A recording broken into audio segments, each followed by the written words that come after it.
بسم اللہ الرحمن الرحیم، السلام علیکم۔ پروگرام آج کی بات کو لے کر وقار زمان کیانی آپ کی خدمت میں حاضر ہے۔ ناظرین، اس وقت کورونا کا جو خوف و ہراس ہے وہ پاکستان سمیت پوری دنیا میں بہت تیزی سے پھیل رہا ہے۔ اس وقت جو حکومت وقت پاکستان کی ضرورت ہے کہ اس کے لیے جو خصوصی اقدامات ہیں وہ بہت زیادہ تیز کیے جائیں۔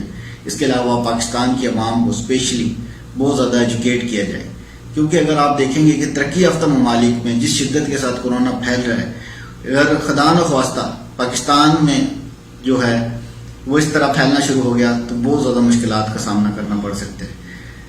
ابھی جو ایئرپورٹس یا جتنے انٹری پوائنٹس ہیں وہاں پہ لاپرواہی کا جو اظہار کیا جا رہا ہے، وہاں پہ کچھ لوگ فیک سرٹیفکیٹس بنا کے لے کے آ رہے ہیں، کچھ انٹری پوائنٹس پہ پراپر چیکنگ کا سسٹم نہیں ہے۔ اگر آپ نے سعودی عربیہ میں کچھ دن پہلے دیکھا کہ یہاں پہ پراپر لاک ڈاؤن کر دیا گیا ہے، حالانکہ سعودی عربیہ سے زیادہ صفائی ستھرائی کا نظام کہیں بھی نہیں ہے پاکستان کے اندر، لیکن انہوں نے تمام 72 گھنٹوں کے اندر اپنے تمام جو اقامہ ہولڈرز تھے سعودی عربیہ کے ان کو انہوں نے انفارم کیا کہ آپ 72 گھنٹوں کے اندر سعودیہ میں داخل ہو سکتے ہیں۔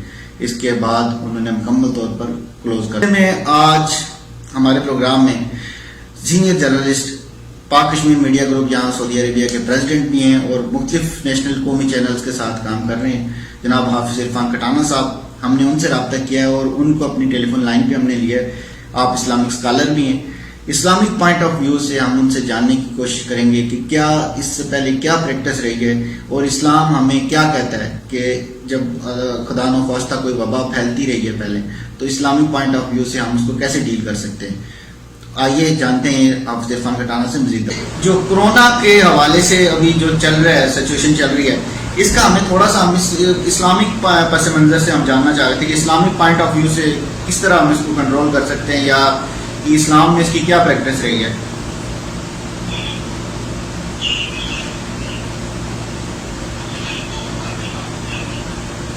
سر دوبارہ بولیے گا تو تھوڑی آواز۔ تو آج یہ بڑا ہی اہم مسئلہ ہے، مسئلہ ہے اس وقت جس سے ہم بات کرنا چاہ رہے ہیں۔ ایکچولی اب جو کورونا وائرس ہے ایک ملک کے اندر نہیں ہے بلکہ اس نے پوری دنیا کو اپنی لپیٹ میں لے لیا ہوا ہے، اور یہاں تک کہ آج جو پہلے تعلقات تھے تجارتی حوالہ سے کسی بھی لیول پہ آپ دیکھ لیں کہ ان کو بند کر دیا گیا۔ آج ہر دن انسان پریشان ہے کہ اس سے کیسے بچا جا سکتا ہے، کیا احتیاطی تدابیر ہونی چاہیے، اور ہم اس وقت ہمیں فخر بھی ہے اور یہ فخر ہونا بھی چاہیے۔ الحمدللہ اللہ تعالیٰ کے فضل سے ہم آپ صلی اللہ علیہ وسلم کی امت سے پیدا ہوئے، اور آپ صلی اللہ علیہ وسلم نے صدیوں پہلے ہمیں یہ بات بتا دی کہ ہم نے اس طرح کے وائرس اور وبا کا کیسے جو ہے وہ تحفظ کرنا ہے۔ تو میں اسے حدیث پاک سے بات کروں گا کہ حدیث پاک میں جو نبی صلی اللہ علیہ وسلم نے فرمایا کہ کوئی مرد اپنی ذات سے معتدی نہیں ہوتا۔ مریض سے تندرست آدمی میں مرد سے منتقل ہونے کو عدوی کہتے ہیں۔ بعض لوگوں نے اس کا مضمون یہ لیا ہے کہ کوئی مرد معتدی نہیں اور وہ مہلک امراض سے بچاؤ کے لیے حفاظتی تدابیر کو توقل کے خلاف سمجھتے ہیں۔ یہ فہم درست نہیں ہے۔ رسول اللہ صلی اللہ علیہ وسلم نے مہلک امراض سے بچاؤ کے لیے حفاظتی تدابیر اختیار کرنے کی تعلیم فرمائی ہے۔ سیدنا اسامہ بن زید روایت کرتے ہیں کہ رسول اللہ صلی اللہ علیہ وسلم نے فرمایا، طاعون ایک صورت عذاب ہے جسے اللہ تعالیٰ نے ان سے پہلی امتوں یا بنی اسرائیل پر مسلط فرمایا۔ تو جب کسی جگہ پہ بیماری پھیل جائے تو وہاں کے لوگ اس بستی سے باہر نہ جائیں، اور جو اس بستی سے باہر ہے وہ اس میں داخل نہ۔ یہ آپ صلی اللہ علیہ وسلم نے فرمایا۔ تو مسلم شریف ہے سیدنا عمر شام سے سفر پر جا رہے تھے، سرخ نامی بستی سے ان کا گزر ہوا۔ سیدنا ابو عبیدہ بن جراح اور ان کے ساتھی نے فرمایا کہ اس بستی میں طاعون کی وبا پھیل گئی ہے۔ سیدنا عمر فاروق رضی اللہ تعالیٰ عنہ نے مہاجرین اور انصار صحابہ کرام اور غزوہ فتح مکہ میں شریک اکابر قریش سے مشورہ کیا، پھر اجتماعی مشاورت سے انہوں نے بستی میں داخل نہ ہونے کا فیصلہ کیا۔ سیدنا ابو عبیدہ بن جراح نے کہا، امیر المومنین اللہ کی تقدیر سے بات رہے ہو؟ انہوں نے جواب دیا، ہاں اللہ کی تقدیر سے بات کر اللہ کی تقدیر کی آغوش میں پناہ لے رہا ہوں. پھر سیدنا عبد الرحمان بن عوف آئے اور انہوں نے کہا اس حوالے سے میرے پاس رسول اللہ صلی اللہ علیہ وسلم کی ہدایت موجود ہے. آپ نے فرمایا جب تم کسی بستی میں اس وبا کے بارے میں سنو تو وہاں نہ جاؤ, اور اگر تم پہلے سے وہاں موجود ہو اور یہ وبا پھیل جائے تو وہاں سے بھاگ کر نہ جاؤ. یہ سن کر سیدنا عمر بن خطاب رضی اللہ تعالیٰ عنہ نے اللہ کا شکر ادا کیا اور اپنا سفر آگے کی طرف جاری رکھا.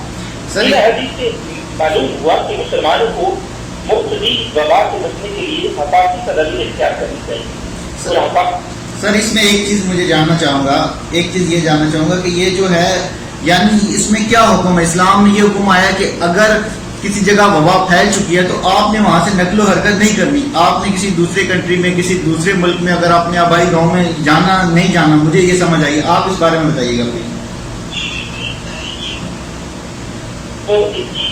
جو اسلام کے اندر ایک مثال موجود ہے کہ جب مدینہ کے اندر تعاون کی وبا پھیلی گئی تو اس وقت آپ صلی اللہ علیہ وسلم نے کہا کہ مکی افراد سے یہ حکم فرمایا تھا کہ آپ یہاں سے یوز کر کے نہ جائیں, اور باہر کے لوگوں سے یہ حکم فرمایا تھا کہ آپ کوئی باہر سے اس بستی میں تشریف نہ لائیں. یہ حکم تھا آپ صلی اللہ علیہ وسلم.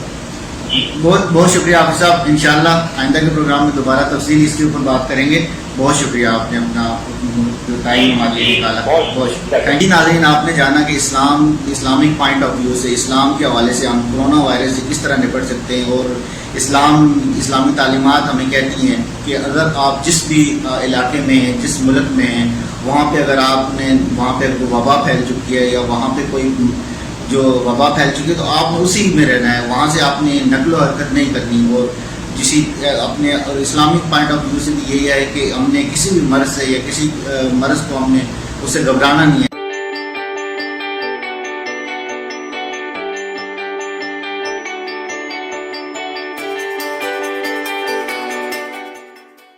خوبصورت اسلام آباد کی خوبصورت ترین بحریہ انکلیو میں 3, 4 اور 5 کمروں کے لگژری اپارٹمنٹس.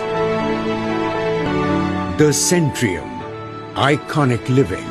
امیگریشن اور تارکین وطن کی خبروں سے باخبر رہنے کے لیے ہمارا YouTube چینل سبسکرائب کریں اور بیل آئیکن کو کلک کریں.